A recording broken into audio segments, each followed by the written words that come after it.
Case 1. The Shaft. Mount Gambier, South Australia. A group of 9 divers entered the sinkhole known as the Shaft on May 28, 1973 near Mount Gambier, South Australia. Among them were Stephen L. Millott, Christine M. Millott, Gordon G. Roberts, John H. Bockerman, and others. The Shaft was known locally for its deep water narrow tunnels and unpredictable silt zones. It was open for exploration, but no cave diving permit system was in force then. The team had planned to explore beyond the rock pile, push side tunnels, and map new passages. They brought multiple 72 cubic feet cylinders, no redundant gas set beyond the main cylinders. As they progressed, visibility was good initially, but the deeper zones carried risk of nitrogen narcosis and zero light. They passed the rock pile, roughly 150 feet, 46 meters, below the entrance, a known limit point. Beyond that lay narrower tunnels and silty floors.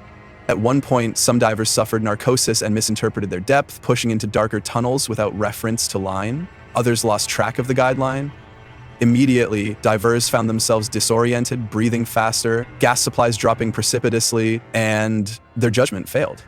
A call was not possible underwater. Rescues began hours later when the group failed to surface by noon. The recovery team arrived about 2 days later, using long-line stages, decompression cylinders, and underwater cameras through darkness. Complications included heavy silt stirred by the attempts, guideline confusion, and deep water limits for the rescuers. At 225 feet, 68 meters, depth, bodies of Christine and Roberts were found. John Bockerman was located deeper later. Stephen Millett's body was found under an overhang at about 50 feet, 15 meters. Over the next months, bodies were gradually recovered, full recovery completed by April 1974. Aftermath. The tragedy led to the formation of the Cave Divers Association of Australia, CDAA, later in 1973, stricter access control and mandatory skills testing. Lesson: don't exceed the rock pile limit. Maintain strict line discipline and gas reserves at depth. Case 2. Nutty Putty Cave, Utah, USA. On November 24, 2009, records differ slightly. John Edward Jones, age 26, explored Nutty Putty Cave near Utah Lake. He was an amateur caver, familiar with tight squeezes. Nutty Putty had a reputation for extremely narrow birth canal passages and abrupt roof drops. Access was open at the time. Jones entered with a pair of companions and aimed to reach the lower right-hand tunnel level. They carried headlamps, ropes, and basic cave gear. Partway through, he decided to go headfirst into an untested squeeze beyond the accessible loop. The threshold was a narrow vertical shaft, only maybe 8 inches wide and about 15 feet in drop. Poorly mapped and unstable, he became inverted and stuck upside down with feet pinned in a tight tube and torso wedged.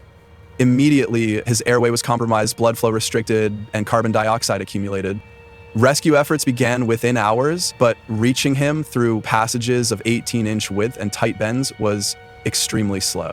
Teams from state and local agencies attempted pulley rigs, rope pulls, and body position adjustments, but moving him safely risked injury to rescuers and collapse.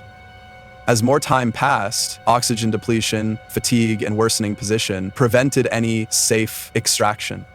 Approximately 27 hours later, his death was declared in situ. He was about 1,000 feet, 305 meters from the entrance. Aftermath. The cave was permanently sealed in 2009. A memorial remains inside Moss Chamber. The tragedy spurred stricter cave safety training and closure of dangerous passages. Lesson: never attempt tight, unverified squeezes when rescue is impossible. Always maintain a reverse retrace path. Case 3. Tank Cave, South Australia.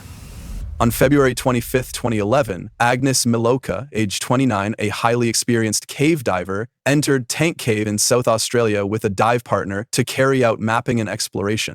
Tank Cave was known as difficult, with narrow sumps and funneling passages. Permit access was limited, only experienced divers entered. She and her partner planned to breach a submerged tunnel section, pushing beyond known lines by about 1,800 feet. They carried stage cylinders of mixed gas.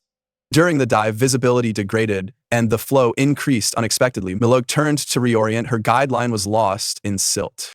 A threshold neck passage, forced body compression, visibility dropped below 1 foot.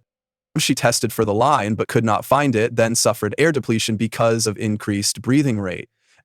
Her partner surfaced and initiated rescue, but underwater protocols prevented re-entry until conditions stabilized. Recovery divers arrived the next day, nearly 20 hours later, deploying pushing teams with side-mount cylinders. Her body was located about 66 feet underwater, 1,800 feet into the cave system. Aftermath. The dive community published safety reviews. The incident reinforced strict guidelines for line discipline, redundancy, and bailout gas reserves. For more videos, please like and subscribe.